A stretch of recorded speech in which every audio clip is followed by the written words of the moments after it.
The Mike Calta Show. It is 9:07 on the Mike Calta Show. It's 102.5 The Bone. Another opportunity for you to win $1,000 coming up at 10 o'clock with the Bone bonus. This weekend, if you were looking for something to do, Jimmy Shubert is in town. Jimmy's in the studio with us. Great to see you, man. Hey, good morning, bro. How are you? I listened to that intro coming back, and it blows up my ego, the number one morning show. Yeah. But the reason why that's significant now with you is because the first time that I heard of you was back on the old Ron and Ron days. Yeah. I mean, that was to me, that was before when I first moved here and I was in college and I didn't even know that I wanted to do radio yet. Yeah, I had moved to South Florida in like 92 after like Kinison died. I had to get that out of L.A. and I wanted to kind of get my own thing going. Right.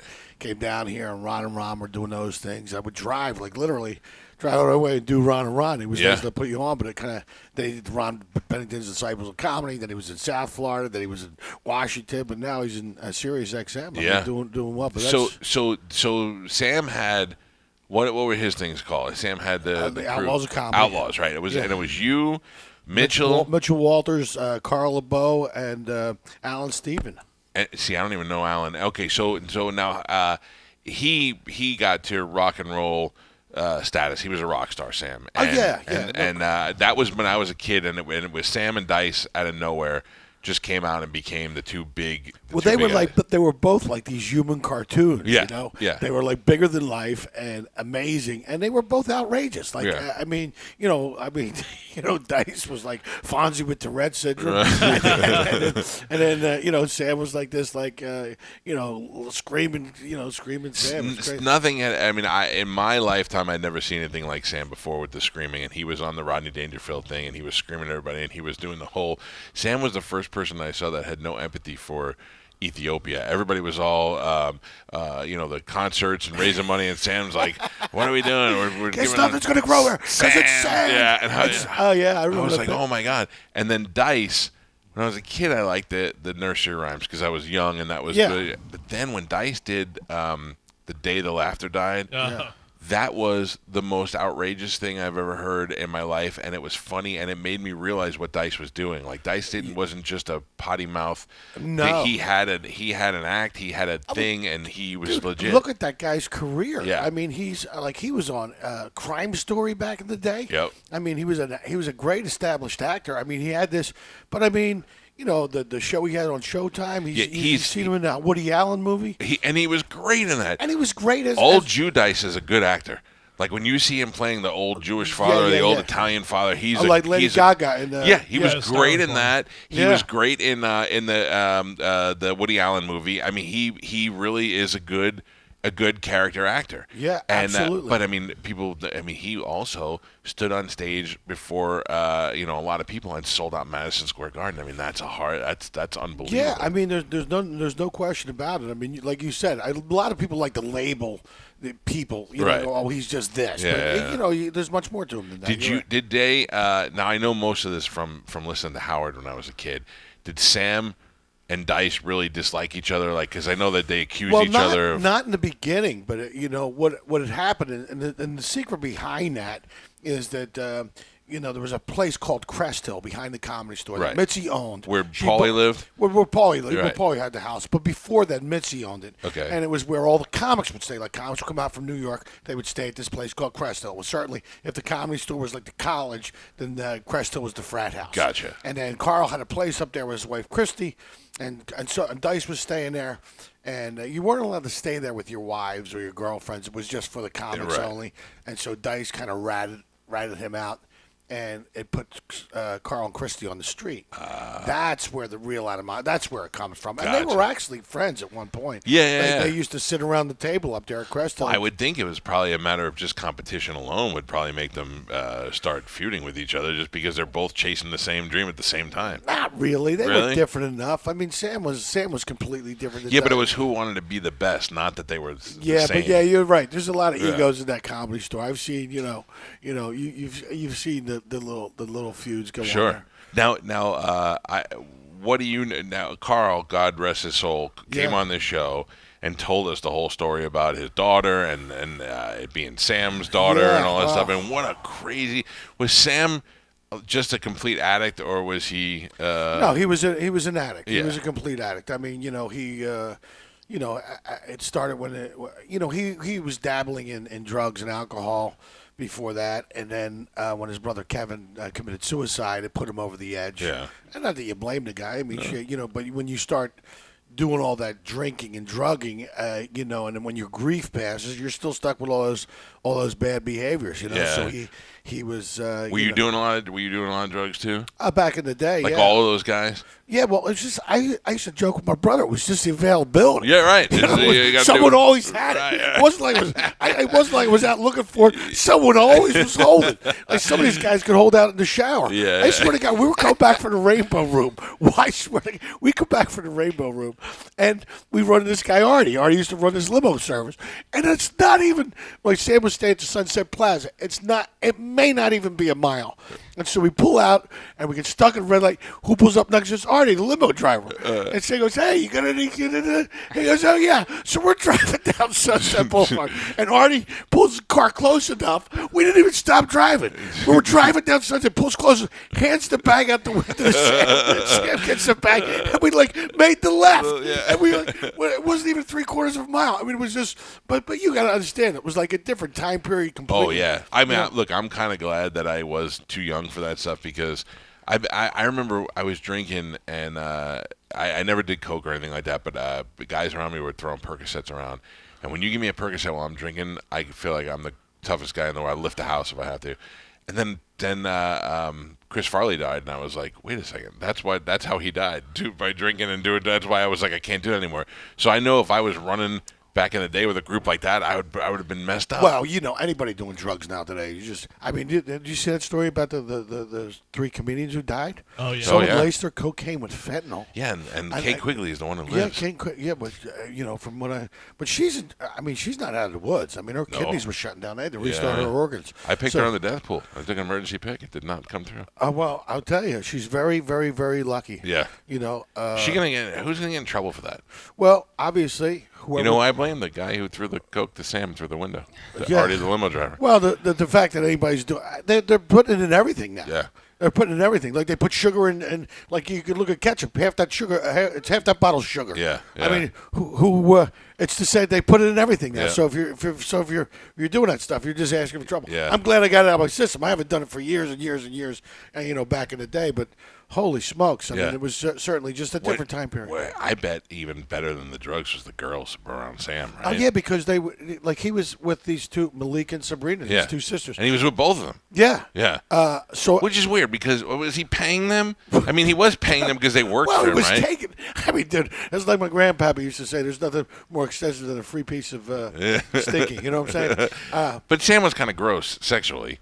Yeah, well, he was like, he was bald, he had long hair, he was fat. I mean, that can't be attractive to girls. So the girls that are hanging around you know why they're there. Yeah. So he was paying their bills for sure. So if you're running around in the Rainbow Room with cocaine and Sam Kinison, that must have been the fun time for girls. Yeah, well, you catch the runoff. I remember a lot of people would try to these two girls were like gun malls. They wouldn't let anybody near them. Get away from the meal ticket. Right. So you got I call it the trickle down, but you call it the runoff. I like that. Yeah. Well, I had I had the long hair. I looked like Daryl Hall. Oh, back that's in the right. day. You had the long hair. I had a 29-inch waist. I had a big schmeckle, a lot of personality. You know what I mean?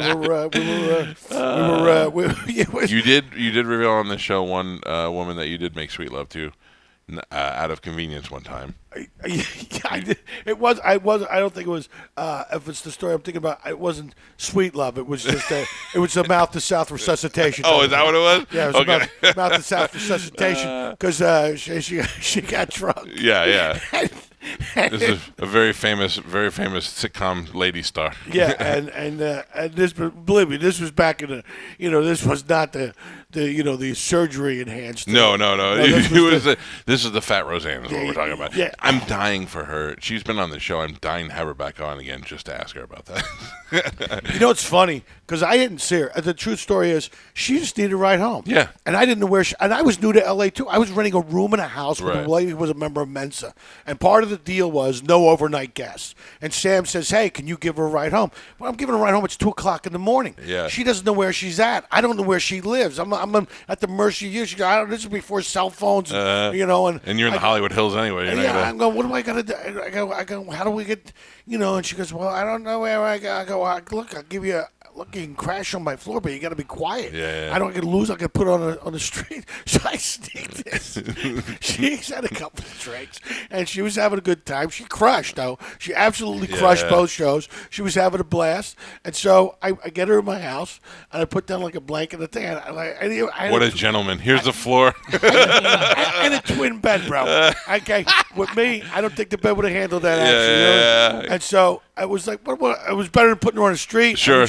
She was too drunk, so here's and I'm getting ready to go to bed, and I'm in my boxer shorts, and I sit on the edge of the mattress, and next thing I know, yanked, and then I don't. And the next night, I run into her. She goes, I'd appreciate it if you didn't say it. I go, hey, I'd appreciate it if you didn't say anything. The two of us, you got bragging rights. And so I don't see her. I do not see her for like another, until I do a Last Comic Standing where she's one of the judges. Oh. I have not seen her since then. And I talked to Marin about the story. And I only told Marin because Marin knew the story. Marin was there. Me and Mark Marin were there. We were doormen together. He knew where all the bodies were buried. Gotcha. So he knew it. He wanted to talk about it. But, and then I was like, we do the show. And I go, I'm last in a 6-hour tape with 26 comedians. And I'm not even looking at the judges' table. I just want to come out. I want to have a good set. And I just crushed.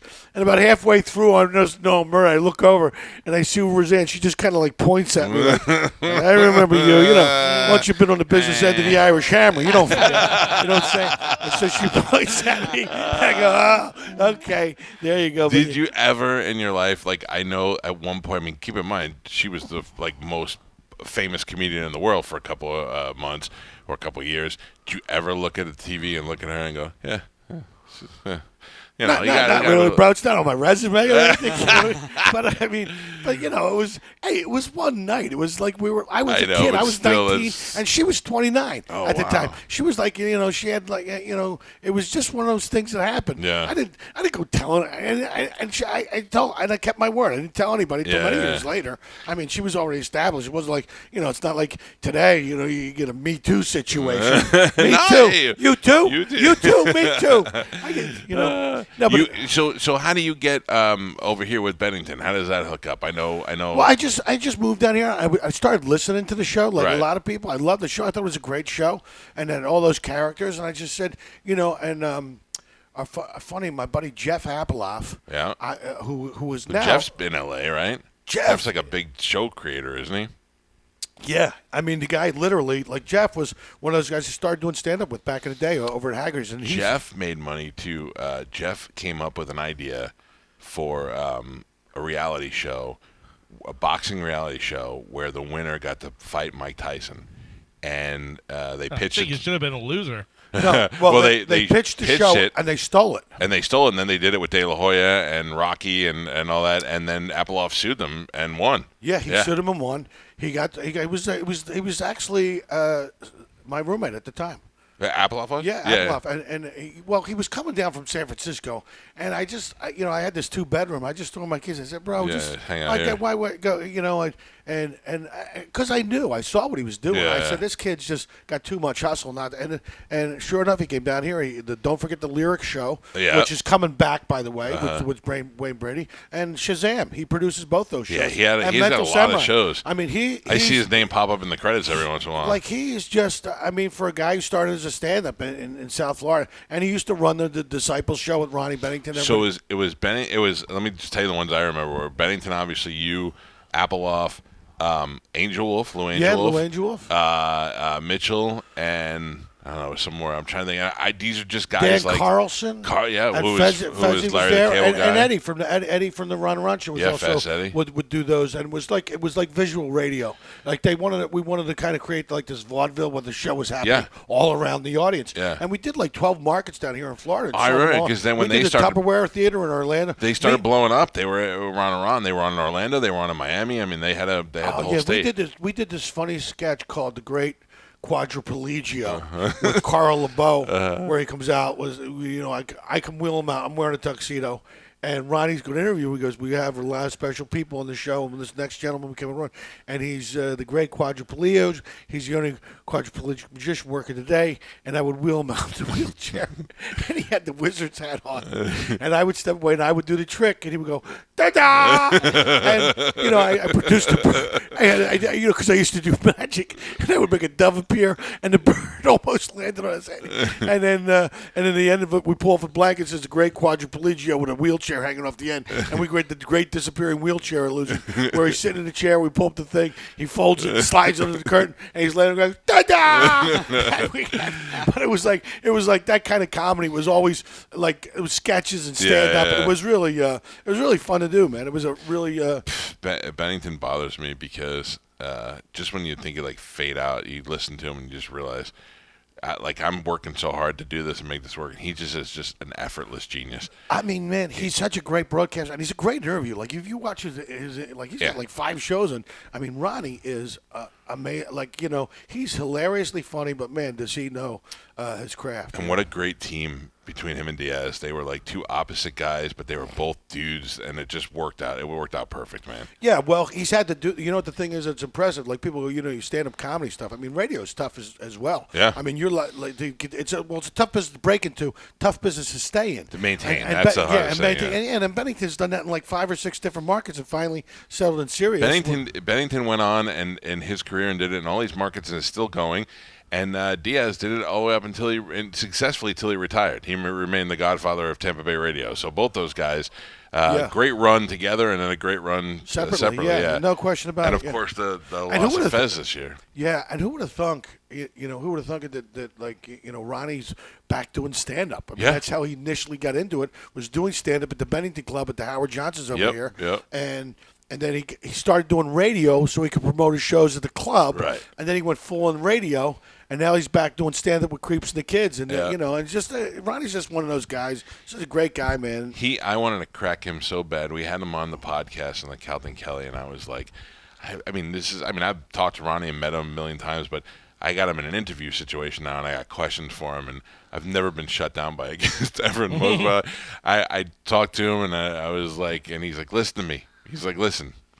I don't need any more friends. I don't want to know anybody else. He just shuts everybody out. And then right when things were getting hot, he goes, hey, boys, you said an hour. It's been an hour. And he just shuts off this. He just bails out of the interview. He just doesn't care about anything, man. But one thing that he did say I asked him, I go, who is your best friend? Who do you hang on? He said, my best friend is Fez Whatley. And he said, Fez is who I've been friends with the longest, and he's the only one I trust, and, he's my family, and blah, blah, blah. So it was sad that we lost Fezzy this year. Yeah, it was really, he was, we go back all the way to the Disciples of Comedy, and that was one of, like, 6 people that I, grew up with. Yeah. And hilariously, there was nobody funnier than Fez. No, that guy. It was unbelievable how that everybody played such a different role and was all great. I mean, from Fez to Flipper to Fast Eddie, all those guys. Yeah. BL. Yeah, the nature boy. Yeah. The nature. It was just... Put that on paper and tell somebody, what are you going to do tomorrow? I'm going to do this Ric Flair bit where I just start screaming, and you're like, all right. Oh, no. It was, but then you hear it, and you're like, it's brilliant. It was a staple. Yeah. It was a staple in the Disciple shows. He would open the Disciple show with the nature boy, and he was a great guy. He just... I feel bad, man. It was like this has been a real tough year for the Disciples dropping. You better hang in there. Yeah, probably I better get some life insurance. No, it just. Were you ever married? No, man. I mean, really, I came close. I was in long-term relationships with several women I would have married. Right. It just didn't work out. Yeah. Smart. Usually, you maintain until it dies off. You don't have to pay anybody for the rest of your life. Yeah, but look, it's just a bad deal. Yeah, it is a bad deal for a guy. It's a bad deal for the breadwinner. What? How about this?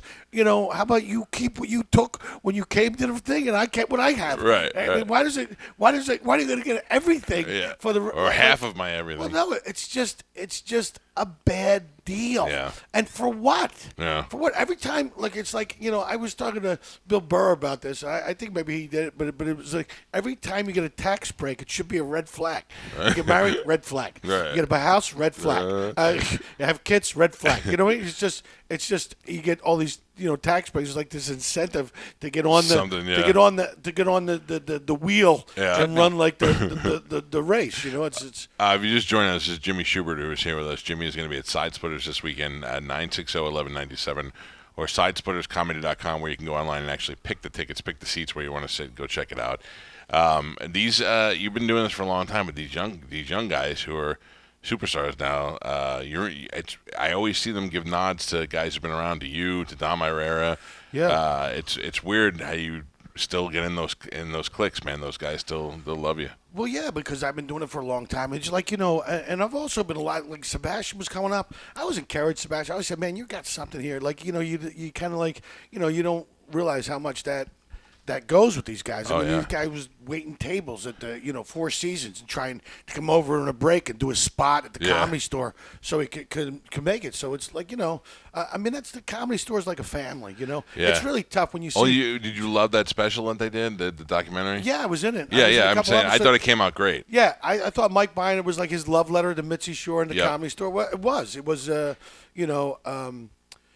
was. I know the store and I know the situation and all that, but it was great to see guys like how far back Letterman and those guys were. Oh yeah, that's what people don't realize. So many people's careers came out of there. Yeah, it's so funny because I'm doing this weekend here at the store. That's why I moved to Delray. I moved to Florida to get out. And I thought, well, I'll be having a little more time here. I'm busier here. Yeah.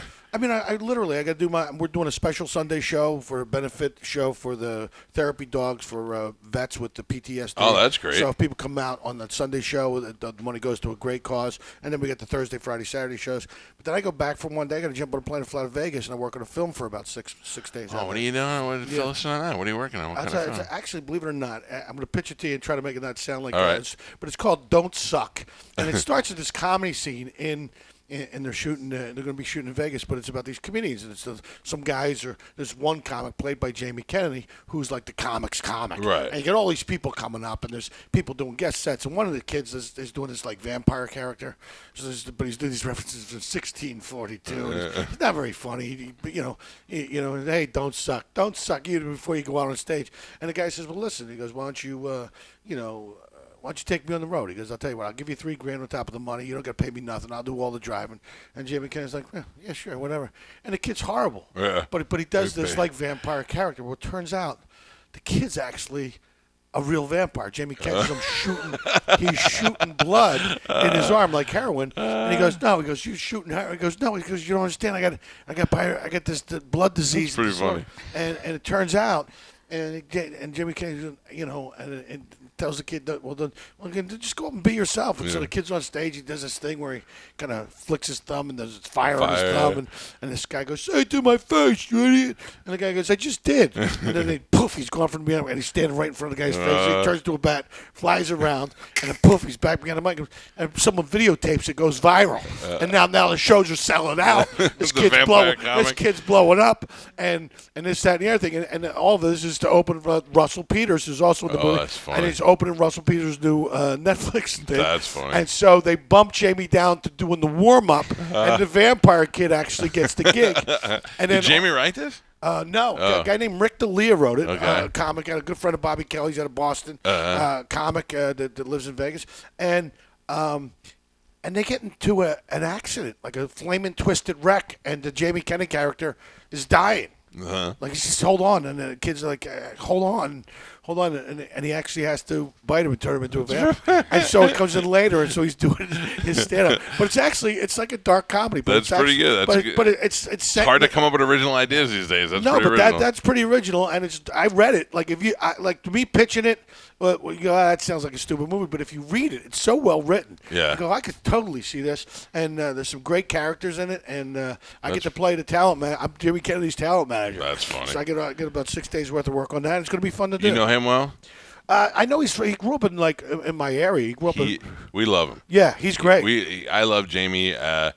every time he comes on the show, he's never let us down. He's always been a good guest. Yeah, he's got great stories. He's a good dude. Yeah, he's great. I love his you look at his IMDb page. Oh yeah, that guy has worked. He's a worker for sure. And worked and had some original ideas and heckler, and he just doesn't stop. He's definitely. So yeah, that was one of the things where I said, I said, who's in it? He said, Jamie Kennedy. All right, I'm in. Yeah. But also Russell Peters signed on the play. Russell Peters. Typecasting, but no, it's funny. And I saw Russell at the West Palm Beach Improv. He goes, "I'm only doing it because me and you will have a scene together." I go, "I love it," because Russell took me to India before the pandemic. Oh, really? Yeah, he was the judge the year I was on Last Comic Standing. Yeah, but he goes, "You want to?" I opened for him in Vegas. And he goes, listen, what are you doing on these dates? And Russell's like notorious for like helping a bunch of comedians. They say he's one of the most generous people. I got to tell you, bro, absolutely true. One of the nicest guys in showbiz.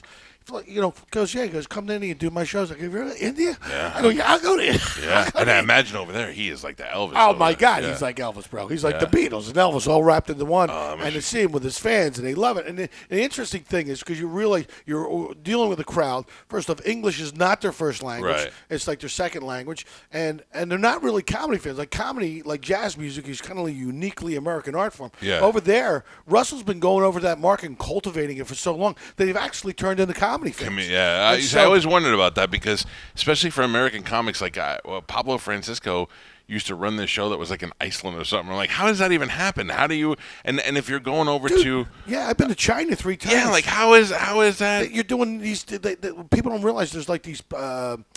Like communities of expats, like 25,000 English-speaking people from Canada, South America, and they're over there teaching English to the Chinese, and they have nothing to do, and so they bring over American comedians, and you get the trip to China of it. Yeah. Oh, you can speak Chinese. I can say how much for a handy with no eye contact in 4 different languages, enough to get me around the globe. But I've been to China 3 times, at like Hong Kong and Singapore, and have done a whole little.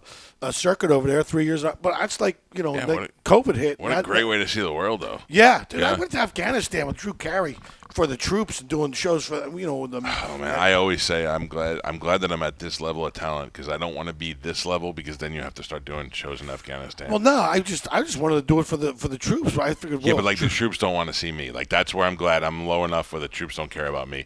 Because if they called me one day and said, "Hey, we want you to do your radio show live," you can't say no to that. I'd be like, "Okay, I'll go." But the truth is, I'm too much of a pussy. I'm scared of that stuff. Yeah, well, I was. I tell you, it was a little nerve wracking. Yeah. And we're on this Alpha Class Chinook, one of those double propellers. Right. We got an Apache Escort. And I'm sitting next slams down when it lands. I'm sitting next to Drew Carey, and they're firing these countermeasures off the back. And I'm going, what are you, out of your mind? Yeah, what are you, bored? Uh-huh. What are you, you're worth millions of dollars. What are you doing in this chopper in a war zone? What guilt do you have for success that you're making us do this? That's the problem. Well, he used to be a Marine. Oh, I didn't know that. No, yeah, he was a reservist for like 6 years, and so he always felt like this obligation. Obviously, I mean, great, and you couldn't go with a nicer guy. Yeah. I mean, you talk about. I mean, he would be like right up there with Russell Peters as one of the nicest guys for like. Just signed every autograph, took every picture, talked to everybody. Dude. I mean, man, it's unbelievable. But yeah, you're right. You get those trips out of it. So, I mean, there's only a couple places I haven't been that I would like to go, but I'm going to wait until see what happens. But what are you thinking? Where do you want to go? Like, I'm trying to think about this too. I'm like, I'm 50 years old now. I could die in the next 10 years. I got to try and do everything I want to do now. Well, I think Italy would be one. You have not been to Italy? You've been to China 3 times? You haven't been to Italy? I've been to Kosovo and, Netherlands, Brussels, Germany. Yeah, like Italy and maybe I think I'd like to play some golf in Scotland. Yeah. Australia, I was actually up on the list, but after what I've seen on the news, you can go down under. I got a shark attack. Sky goes from the ankle. I keep trying to pitch vacations to my wife, and it's got to be something that she's into too, and now my kid's getting involved. My daughter watches this YouTube show from Australia, so now the whole family's on Australia Click. I'm like, I've been asking you bitches to go to Australia for 10 years. Now all of a sudden everybody wants to go to Australia at the worst time ever to go. Yeah, I went to Aruba, and it's like you had to get tested before you left. You had to get tested while you were there. You had to test it before you get back. I'm going. So it's like It's like, and now it's so funny because they got like a big outbreak. Was on one of the places not to visit now. Oh, great! I'm going there right after Christmas. Are you really? Did you do comedy down there? Yeah, they for River Ray. Yeah. That's what I'm doing. Yeah, River Ray. Are you doing? Are you doing with Bobby Kelly? Yeah. Oh, you have a blast, man. It's a great little gig. It's right in the hotel. Yep. And the hotel's right on the beach. The food's great. I know. I'm looking You lay forward out to there. it. You get some nice sun. The water's warm. You take a jet ski out, but you're close to the equator, so you'll brown up real quick. That's what I heard, man. So that's good. Going in December. So nice. Yeah. It's a good time of year to go. Yeah. Jimmy Shubert is here with us. He's going to be at Side Splitters tonight through Sunday. Sunday is a charity show. That's cool that you're doing that. It'll be an opportunity for you to go out and see him. I highly recommend one of the best professional, funniest comedians you've seen. I should have looked. I saw you something recently in a movie that I can't remember what it was. Go Coyote Ugly 1 hour photo. It was something. I did see it recently in Coyote Ugly too. It was something you were like in a suit, and I was like, oh my god, that's Shubert.